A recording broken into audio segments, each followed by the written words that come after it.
I'm going to start this one off with a story. So, a while ago, my cousin, who'd been playing in my games for 2 years or so, he said, hey, I've been thinking about learning how to run the game because I want to. My little brother and sister are interested in playing it, and they've got some friends that want to join. So I was thinking about running a game for them, learning how to do it, and just going to town. But I'd like to practice with our group. So like next time we have to cancel because there's not enough people that can make it, just let me know. I'll bring my stuff over and I'll DM for whoever can. And I said, you know what? Great, that sounds like a good idea. I love the sound of that. I'd gladly play in something you run. And so that day eventually came. We played through the session, and it was a good time. We had a lot of fun messing around in the tavern, and we ended up dealing with some monsters south of town and all that. And we ended up with some kind of hook to keep going if we ever wanted to go again, if we ever wanted to play this session again, or not this session, play with him running again, where we'd found information that like an enemy army was approaching from the south or whatever, that we could do whatever with that information. And afterwards, I talked it over with him because he wanted some feedback about the session. He wanted to know how he did and what it was like, and I told him, yeah, you did great. It was a great first session. And he actually said something along the lines of, it's been a while, so I don't remember exact words, but he said something along the lines of, man, the hardest part was planning all of the adventures. And I remember, I might not remember exactly what was said, but I do remember the look I gave him, where it was just, what do you mean, planning all the adventures? He said, well, I had to plan out something for every direction you could have gone. Like I had the battle of the army to the south approaching as one adventure hook, but like if you'd gone north, I couldn't have given you that because that army's to the south. And this is when I let him in on a little DM secret. This is where the title of the video comes in, because in D&D, all roads lead to adventure. I'm gonna lift the veil here. I'll get my headphones off. I don't really need this. I'm gonna lift the veil here a little, lift up the DM screen, let you guys see behind it and see something that your DM might not want you to know, but any aspiring DM probably should. Now, this is different from railroading, just letting you know. But I have this approach that I refer to as the all roads lead to adventure, or all roads lead to Rome approach. If you ever give early game players a situation where they've got a bunch of roads and you're planning on something happening, you're like, all right, well, if you've got in your mind or you've already drawn a map for yourself that you say, okay, they're here at this crossroads. I want them to turn left, and then they'll go up to the city of Bale. And in that city, they'll make contact with the thieves in the Thieves Guild or whatever. And then they get to the crossroads and they go, why don't we just go that way? And a lot of people would look at that and go, oh no, I didn't plan for that way. And that's kind of where my cousin was. What if they go that way and I didn't plan for that way? And the answer is, yeah, you did. You did plan for that way. The players don't have a map yet. You might have drawn up a map, but that's what erasers are for. Oh man, they were supposed to go left. Let's just erase that and let's just draw it over there. There we go now. Bale is there now. And the players would never know. They chose to make a right turn instead of a left. Well, that's where they want to go now. Or even if you have told them, okay, there's the capital city Bale, off to the left you get a crossroads, arrow pointing to Bale, arrow pointing to Drillin. And they say, okay, well, hell, I don't really want to go to the capital. Let's go to that other city. Let's go to Drillin. So they head to the other city, and you're thinking, oh man, but they really need to go to the capital. No, they don't. Oh, they really need to go to the capital to meet up with the Thieves Guild. No, they don't. The Thieves Guild's in Drillin now. There you go. And even then, once they get there, they avoid the Thieves Guild. Let's say they're all lawful good. And they're not going to make contact with the Thieves Guild. Well, who would they make contact with? Does the paladin go to the city guard and ask, like, hey, is there any dealings around here that you need help with? Well, there you go. The Thieves Guild.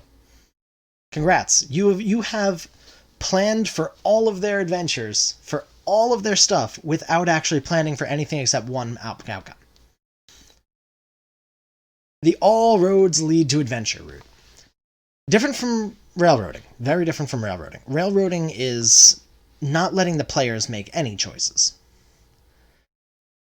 This is more of a Telltale Games illusion of choice thing, where it's, yes, the players have choice, yes, the players have agency, but it's less about where they go and more about how they get there. So they're still going to end up meeting with the Prince of Thieves, the leader of the Thieves Guild, but in your original plan, they met them because they came to the city and they had some seedy underworld contacts they met with. But now your plan has changed. Now, instead of being like having a meeting, coming to the Prince of Thieves and saying, yes, I'd like to parley with the prince. We have business to discuss. Instead of that, now they were getting rid of the Thieves Guild. They were working with the city guard to try to get rid of them.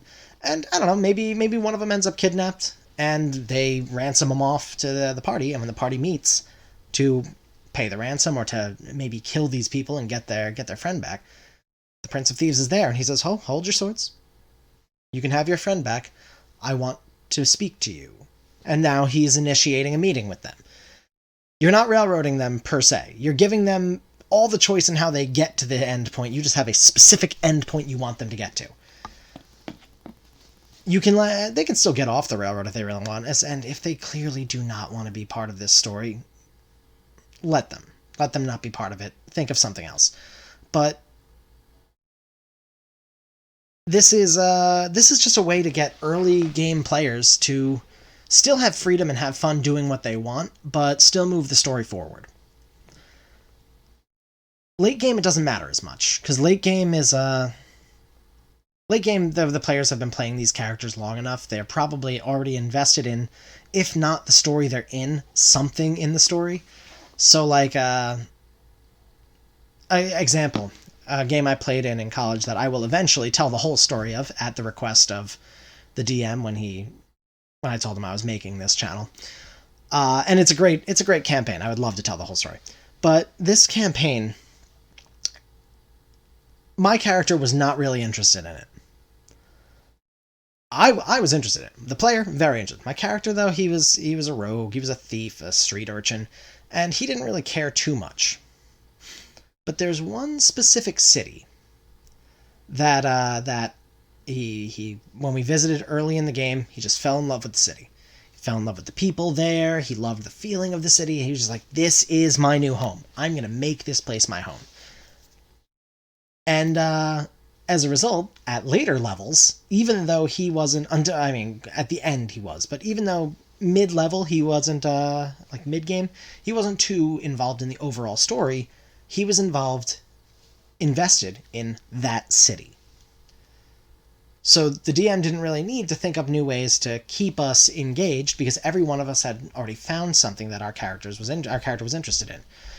For the barbarian, it was just treasure and the ability to fight powerful enemies. For our necromancer, it was the idea of studying the arcane arts, and by traveling the country, he could find these things, and they were like strange magical phenomenon that were the center of the story. So he was like, yeah, great, keep studying that. For our paladin, it's to serve king and country. And for me, the rogue, it's, well, I like this city. And the DM did a great job because he burned that city to the ground. That got me invested in the story. That got the rogue invested in the story, because the second that city burned because of the bad guy, now the rogue goes, time to crack some skulls, let's go.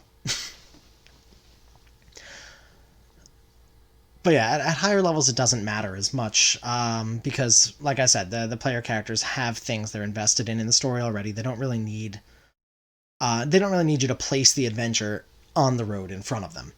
But at early levels, when players and characters haven't really met. I'll talk about this another time, but the players haven't even met their characters at this point. They're playing strangers. They don't really know what their character would get invested in. They don't really have this idea, and they haven't had enough time with this character to get invested in something you give them. So when you place the adventure right on the road, that gives them an excuse to do it. There's like I don't. All right. They just let them do what they want. But no matter which way they go, have a way for the story to continue. You don't need to railroad them. You don't need to tell them, no, you're not allowed to go that way. Or you don't need to be like, oh, there's a roadblock that way. Sorry, road's closed. The only way out is to the north. No. Just move things around. You want them to fight the orcs to the west? They go south? Well, the orcs have set up camp to the south now. Or even if they have the information saying, hey, there's an orc camp to the west, and they say, oh, instead of dealing with that, let's just avoid it. Well, now the orc camp is still to the west, but the orcs have begun expanding their territory, and they're raiding the road to the south too. Or maybe they take a break in a forest near the road, and there's some orcs there, or whatever. You don't need to do exactly what you planned. Just have a vague idea and be able to adapt it. Like, as a DM, adaptability is one of your most important traits you can have. And I guess that's really all there is to it. The all roads lead to adventure approach. Just, no matter what road they take, picture it like the like a subway, like the New York City subway.